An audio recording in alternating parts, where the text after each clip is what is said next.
You're going to have extra paracord. You don't have to pack your own if you don't have it. If you have paracord from previous seek trips, bring it, okay? But if you don't have it, don't worry about it. And I have a big one of these so you can attach your bag to the line. Okay, good point. Emmett, say that again. I have a big carabiner so you can attach it to this piece and hang it on to the line to keep it off the ground.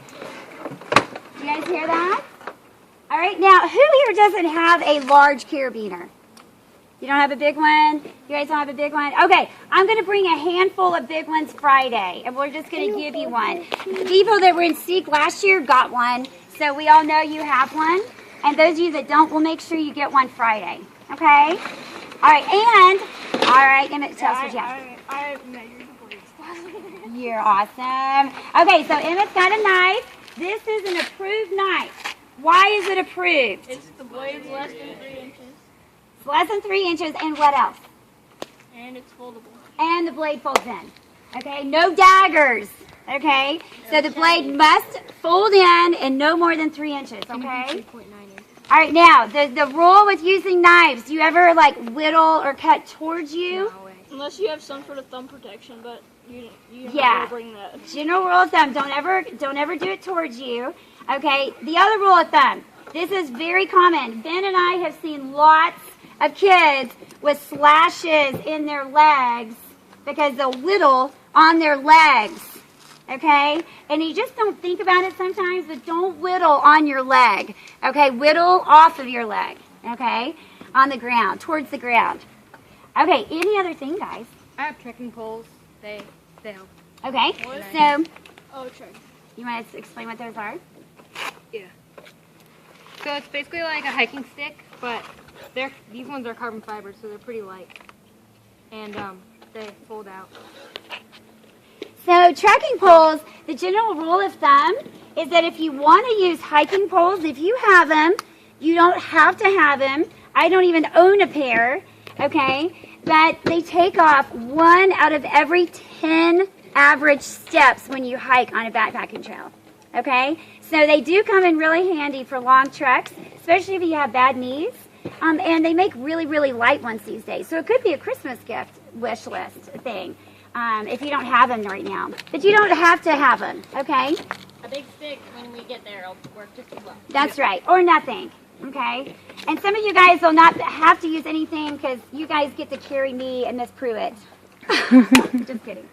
Okay, all right, so anything else, guys? Light, water. Make sure your backpack has Fits you well. And yes. fits you well. Okay, one of the reasons why we wanted you guys to bring your backpacks is we want to see them on you, okay? Now, some of you guys don't have your weights in your backpack yet, all right? But I'd like to see them on you if you have them here. Don't worry if you don't have them here, because as we start hiking and you start feeling something hurting, we can make adjustments. But all backpacks, okay, adjust in at least 3 different places. One is on your shoulders with these 2 straps. Okay, they're called the load lifters. And this is when you have the heavy gear up here. You can pull it towards you. I like to put my weight towards me. Mr. Ben likes to put his off of him. So again, how you carry your weight is totally dependent on what feels good to you. Okay? The other adjustment is your shoulder straps, okay? Again, some people like to backpack with it really way off their shoulders. Some people like it really tight. I like it pretty firm, but not super on you. Yeah, pretty firm, but not super. The other adjustment, sternum strap. Some backpacks don't have this, but this is really good because it pulls your shoulder straps together away from your armpits. The worst place that you're probably going to feel pain is going to be on your shoulders and in your armpits because of chafing, okay? And that's just some things that we just can't do much about. That's a backpack issue and a sizing issue with the backpack you're using, okay? So we can put extra padding there. That's one reason we gave you a bandana. All of you guys, don't forget your bandana, okay? Because if you do get in a crunch with water source, you can use your bandana to strain really silty water and be able to drink it after you purify it with the bandana. Bandanas come in handy because you could also use it to push in here for extra padding if your backpack was hurting you. Okay? Most backpacks have a whistle on their buckle, so you still want to bring one, just if it doesn't have one, because then you can signal for help if you needed something or you were lost. Did you guys hear that? I've got one on my wrist too. Nice. Did you guys hear? Did you all hear Emmett about a whistle? Okay, always backpack with a whistle. I think that was on the gear list. What Was we it- also need to do, even as leaders to remember, is when we get started, after about 10 or 15 minutes, maybe 30 minutes, we need to stop and kind of reassess the kids and see if they have any places that they're hurting. Maybe it's their feet, and so that we can readjust and see if there's any hot spots and help them fix those, so we don't keep going.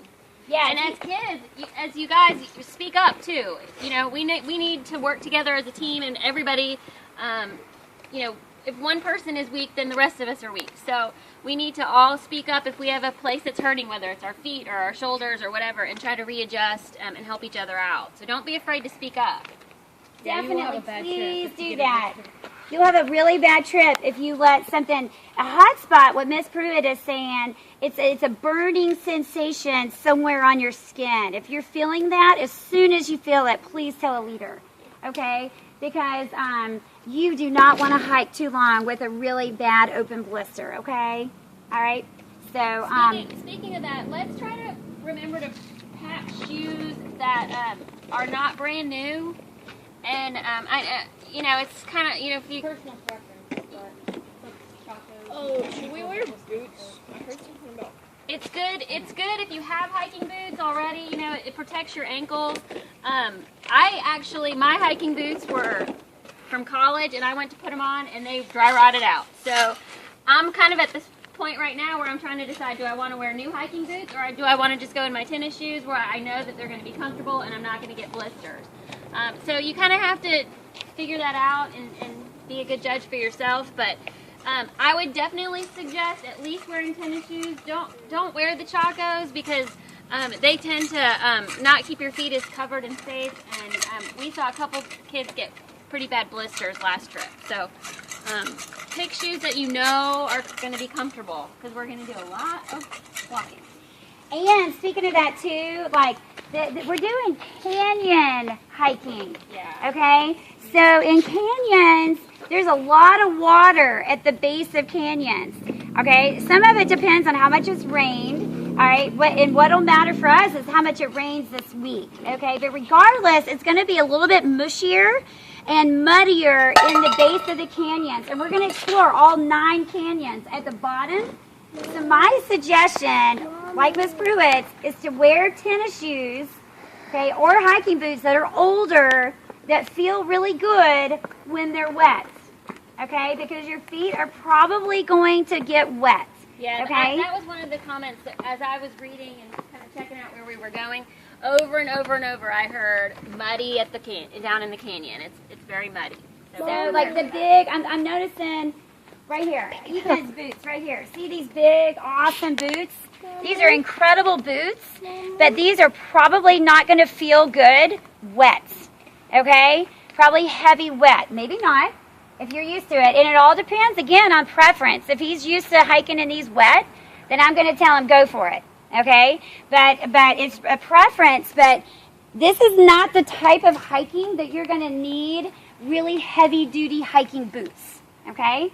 All right, that's more mountaineering where we're on rocky terrain, okay? All right, questions about shoes?